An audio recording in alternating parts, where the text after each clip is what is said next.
Hi friends, welcome to talking films. నేను మీ భాను ప్రకాష్.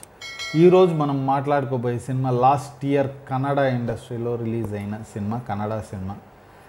రాజ్బీ శెట్టి రాసి direct చేసి యాక్ట్ చేసిన ఫిలిం. సినిమా పేరు ఏంద్రా అంటే స్వాతి ముత్తిన మలహలిగే అన్నది సినిమా. ఇది తెలుగులో మనకి ఒక పాట కూడా ఉంది, సూపర్ హిట్ సాంగ్, స్వాతి ముచ్చపు జల్లులలో అన్న పాట. అది కన్నడలో కూడా పాట ఉంది, అదే టైటిల్కి పెట్టారనమాట. ఈ సినిమా స్టోరీకి వచ్చామంటే ఇది ఒక డ్రామా. ఇది ఊటీలో ఒక హాస్పిటల్ ఉంటుంది. Wife and husband married. Wife ఈ మెయిన్ ఫిమేల్ లీడ్ అనుకుందాం మనం. ఆమె ఆ హాస్పిటల్లో కౌన్సిలర్. హస్బెండ్ ఐటీ ఇండస్ట్రీ, ఇంట్లో ఉంటాడు, వర్క్ ఫ్రమ్ హోమ్. ఆ హాస్పిటల్ ఏందిరా అంటే ఇట్లా క్రానికల్లీ ఇల్ పేషెంట్స్ అంటే 1-2 నెలల్లో చనిపోయేటోళ్ళు అక్కడ వచ్చి చేరుతారు ట్రీట్మెంట్ కోసం. కొద్దిగా అట్టాగే చనిపోతారు ఇంకా. సో అట్లాంటి వాళ్ళకి ఉంటుంది. వాళ్ళు చనిపోయేటప్పుడు భయపడుతూ ఉంటారు కాబట్టి ఆ భయము, ఆ ఎమోషన్స్ ఉంటాయి కాబట్టి వాళ్ళందరినీ కౌన్సిల్ చేస్తూ ఉండేదానికి కౌన్సిలర్ ఉంటుంది. సో అట్లాంటి దీంట్లో చచ్చిపోయేదానికి సిద్ధంగా ఉన్న మన రాజ్బీ శెట్టి బైక్ వేసుకొని వచ్చి ఆ హాస్పిటల్ అయితే జాయిన్ అవుతాడు.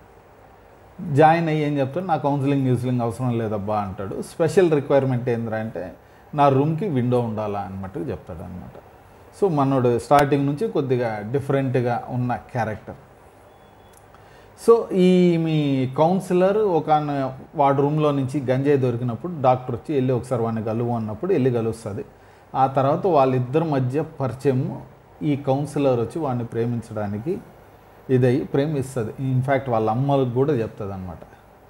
లాస్ట్కి అట్టా తిరిగి మనోడు చనిపోతాడు, రాజ్బీ శెట్టి. సినిమా అంతే. కాకపోతే ఇది ఒక లైఫ్, ఆ లైఫ్ ఎంత ఫ్రీడమ్గా బతకాలి, ఎంత ఫ్రీగా చచ్చిపోవాలా అనేది కూడా లాస్ట్లో రాజ్బీ శెట్టి చెప్తాడు. ఒక కుక్క, వీధి కుక్కల గురించి కథ అద్భుతంగా ఉంటుంది. ఇన్ఫ్యాక్ట్ మెచ్యూరిటీ లెవెల్స్ అన్నవి సూపర్గా ఉంటుంది. దీంట్లో ఏంటంటే ప్రతి ఒక్క భారీ సీన్ అంతా సింపుల్గా ఒక డైలాగు, ఒక సింపుల్ దీంతో తేల్చి భలే చెప్తారనమాట.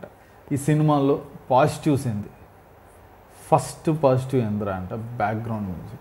Super background music, super songs అదిరిపోతాయి. బ్యాక్గ్రౌండ్ మ్యూజిక్ ఎంత అద్భుతంగా ఉంటుంది అంటే ఒక దగ్గర సూపర్ వస్తుంది, ఇంకో దగ్గర పిన్ డ్రాప్ సైలెన్స్. మ్యూజిక్ అనేది ఇవ్వడు, యాక్షన్ ఒకటి తీసుకుంటాడు. ప్రతి సీను మ్యూజిక్ ఇచ్చిన దగ్గర, మ్యూజికే లేని దగ్గర ఆ సీన్, ప్రతి సీన్ అయితే ఎన్హాన్స్ చేస్తుంది. అంత ఎన్హాన్స్ చేసే సీను విజువల్గా అట్టు ఉండాలి. శెట్టి వాళ్ళ నుంచి వచ్చిందంటేనే టెక్నికల్లీ సౌండ్ ఉంటుంది. ఇది అంతే అద్భుతమైన సౌండ్ టెక్నికాలిటీస్ వచ్చి ఉంటుంది. అద్భుతమైన కెమెరా వర్క్. కొన్ని అయితే కెమెరా యాంగిల్స్ ఇవి చూస్తున్నామంటే పిక్చర్స్ అసలు ఏదో ఫోటో తీసి మంచి పెయింటింగ్ ఉన్నట్టు ఉంటుంది. అద్భుతమైన లొకేషన్స్, మనకి సూపర్ కలర్గా భలే అనిపిస్తుంది. దానికి తగ్గట్టు ఉన్న కాస్ట్యూమ్స్ రాజ్బీ శెట్టి వేసేది. వీడు బ్లూ వేసాడంటే వెనక బ్లూ స్కై ఉంటుంది, కానీ ఆ బ్లూ ఈ బ్లూ కొద్దిగా డిఫరెంట్ ఉంటుంది. వీడు గ్రీన్ వేసాడంటే వెనక గ్రీన్ ఉంటుంది, కానీ అది ఇది అద్భుతంగా ఉంటాయి అన్నమాట. మెయిన్ ఫీమేల్ లీడ్ చేసిన కూడా చాలా బాగా ఆ ఎమోషన్స్ మనకి ప్రతి ఒక్కటి తెలుస్తుంది. అంత అద్భుతంగా ఉంటుంది పర్ఫార్మెన్స్. వీళ్ళిద్దరే మెయిన్. వీళ్ళిద్దరితో పాటు ఇంకొక వాచ్మ్యాన్ ఉంటాడు. ఆ వాచ్మ్యాన్ క్యారెక్టర్ బాగానే ఉంటుంది అనమాట. అంటే ఎవరితో మాట్లాడిన క్యారెక్టర్ ఎలా మారింది. రాజ్బీ శెట్టి అంత ఫ్రీగా వచ్చినోడు ఎలా బతికి ఎలా చనిపోయాడు, వచ్చినోడు క్లైమాక్స్ చనిపోతాడు, పెద్ద దాంట్లో ఇదేంలా. ఈమె ఒక మెటీరియలిస్టిక్ లైఫ్, మ్యారేజ్ అయిపోయింది, అంతా అయిపోయింది, హస్బెండ్కి ఒక అఫైర్ ఉందని కూడా తెలుసు, కానీ అలా ఉన్న మళ్ళీ ఆమె లైఫ్ పైన ఇంట్రెస్ట్ ఎలా కలగజేసుకుంది, ఆమె వీడిని ప్రేమించడానికి రీజన్స్ ఏంది, వాళ్ళ అమ్మది రిలేషన్స్ అన్నీ బ్యూటిఫుల్గా చెప్పుకుంటాడు. ఇన్ఫ్యాక్ట్ దాంట్లో భారీ సీన్లు ఏంద్రా అంటే నైట్ రాజ్బీ శెట్టితో ఉండి హస్బెండ్ దగ్గరకు వస్తుంది. హస్బెండ్ ఏంది ఎక్కడ ఉన్నావు, రాత్రులు కూడా కౌన్సిలింగ్ చేస్తారా ఇది అది అన్నప్పుడు సింపుల్గా ఒక డైలాగ్ చెప్తుంది, నీ కరేజ్ నాకు బాగుంది, నీలాంటి కరేజ్ నాకు ఉండాలని నేను అనుకుంటున్నాను. ఒక వెటకారమైన నవ్వు ఇచ్చి చెప్తుంది. వాడికి చెప్తూ కొట్టినట్టు ఉంటుంది. సూపర్ సీన్ అది. ఇన్ఫ్యాక్ట్ దాని తర్వాత మళ్ళీ డాక్టర్ అడుగుతారు, రాత్రి ఎక్కడ ఉన్నావు అంటే నేను వాడుతూ ఉన్నాను, వాడు మంచం పైన పనుకున్నాను, మంచం చిన్నది, ఇరుక్కొని పనుకోవాల్సి వచ్చింది, వాడు జాయింట్ కొట్టాడు గాంజా, నేను కొట్టాను, వాడిని ఫోర్ హెడ్ పైన ముద్దు పెట్టుకున్నాను అంతే, దానికి మించి ఏం చేయలేకపోయాం మేము, ఎందుకంటే వాడికి అంత శక్తి లేకపోయింది. అది కూడా అంటే ఎంత నీట్గా ఎంత కూల్గా చెప్పేసి ఉంటుంది అంటే ఇక మరి ఏంది నువ్వు పెళ్ళయిందాను అంటే నువ్వే కదా చెప్పావు నేను మెచ్యూర్డ్ అని, నేనొక్కడే కాదు మెచ్యూర్డ్ ఉండాల్సింది, మీ ఫ్రెండ్ అంటే వీళ్ళ ఆ అమ్మాయి వాళ్ళ నాన్న అమ్మాయి వాళ్ళ హస్బెండ్ వాడు కూడా కొద్దిగా మెచ్యూరిటీ ఉండాలి కదా అన్నట్టు చెప్తుంది. ఆ సీన్స్ కానీ మదర్తో వచ్చి నేను వాడిని ఇష్టపడుతున్నాను అమ్మ రాజ్బీ శెట్టిని ఇష్టపడుతున్నాను అన్నప్పుడు తల్లిగా ఒక ఆన్సర్ చెప్తుంది, అదే ఒక తోటి ఆడదానిగా ఇంకొక ఆన్సర్ ఉంటుంది. అవి కానీ సీన్స్ అన్నీ మనకి ఎంత కాంప్లికేటెడ్ దీన్ని ఎంత సింపుల్గా ఎంత నీట్గా చూపిస్తాడని. వాడు చనిపోయిన తర్వాత కూడా ఒక థీరీ ఉంటుంది, కుక్కల పైన ఈది కుక్కలు ఎలా చనిపోతాయి అన్న ఒక థీరీ చెప్తాడు, వీడు అలాగే చనిపోవాలని.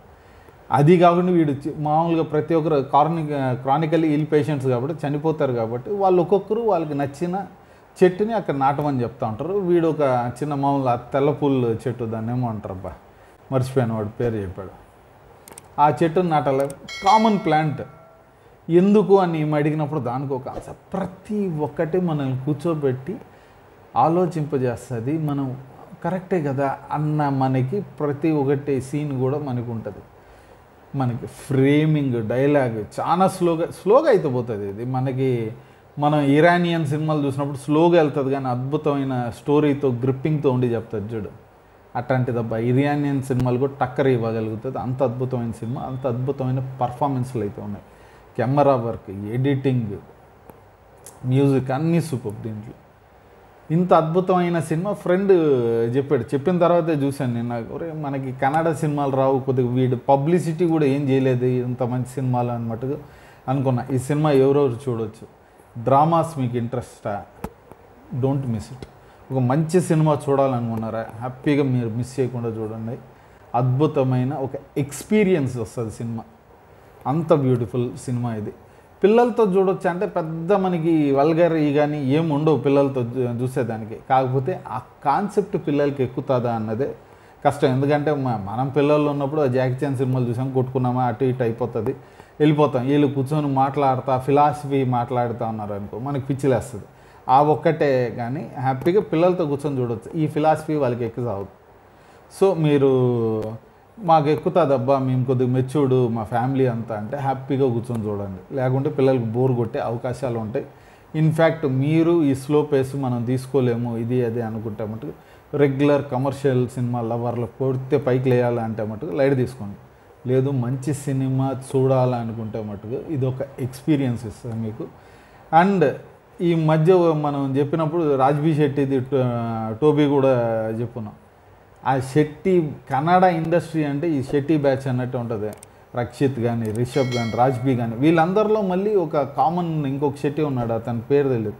ఒక క్యారెక్టర్ అయితే చేస్తూ ఉంటాడు, మెయిన్ క్యారెక్టర్స్. మిగతా వాళ్ళంతా కూడా కొంతమంది మనకి కనిపిస్తూ ఉంటారు. వీళ్ళు ఆ శెట్టి గ్యాంగ్ సినిమాలు అంటే మటుకు మీరు ఇంకొకసారి నుంచి ఈ సినిమాలన్నీ చూసారంటే శెట్టి గ్యాంగ్ నుంచి ఒక సినిమా వచ్చిందంటే మీరు మిస్ చేయకుండా ఖచ్చితంగా చూస్తారు. ఆ ఇంప్రెషన్లు అయితే వీళ్ళు ఇస్తూ ఉన్నారు ఈ మధ్య. నేను ఆ ఇంప్రెషన్తోనే ఈ సినిమా కూడా చూస్తూ ఉన్నాను అన్ని కన్నడ. ఈ మూవీగా నుంచింతే మనం ఇంకో మూవీ గురించి ఇంకో వీడియోలో మాట్లాడుకుందాం. ఇలాంటి వీడియోస్ మీకు కావాలంటే మటుకు మీరు మర్చిపోకుండా కింద ఉన్న సబ్స్క్రైబ్ బటన్ క్లిక్ చేయండి, అలాగే పక్కన ఉన్న బెల్ ఐకాన్ కూడా క్లిక్ చేయండి. అట్లా క్లిక్ చేశారంటే మా వీడియోస్ మీకు ఆన్ టైంలో వచ్చి చేరుతాయి. ఈ వీడియో మీకు నచ్చిందంటే లైక్ చేయండి, ఇంకా నచ్చిందంటే మీ ఫ్రెండ్స్తో షేర్ చేసుకోండి. ఒక మంచి సినిమా ఎవడన్నా అడిగాడంటే వాళ్ళకి రిఫర్ చేయండి. వీడియో రిఫర్ చేయాలంటే చేయొచ్చు, లేదా సినిమా పేరైనా రిఫర్ చేయండి. మంచి సినిమాలు చూడాలనుకున్న వాళ్ళకి ఇది ఒక మంచి సినిమా అవుద్ది. మనం ఇంకొక వీడియోలో కలుద్దాం. అప్పటిదాకా బాయ్ అండ్ థ్యాంక్ యూ.